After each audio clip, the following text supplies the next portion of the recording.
tuloy raw ba ng August ang Cinemalaya or October?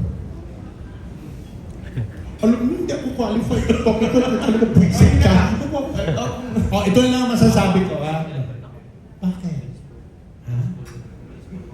Wala mo dyan yan. Sayang na. Okay, sige. Sagutin ko ba to? Okay, ganito. Tuloy ang Cinemalaya sa October. October 3. Okay? Tuloy ang Cinemalaya. Ito, sasabihin ko na ngayon, ha? Tuloy din ang Cinemalaya 2026. Wow! Okay? May mga pagkakaiba lang na magaganap. Pero tuloy yan. At bilang sa FDCP, ito ang answering personally, hindi namin hahayaang mamatay ang Cinemalaya.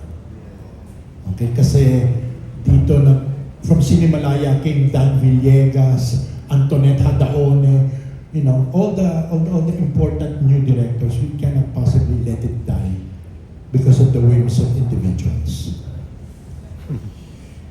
Under CCP pala. Matutuloy ang Cinemalaya.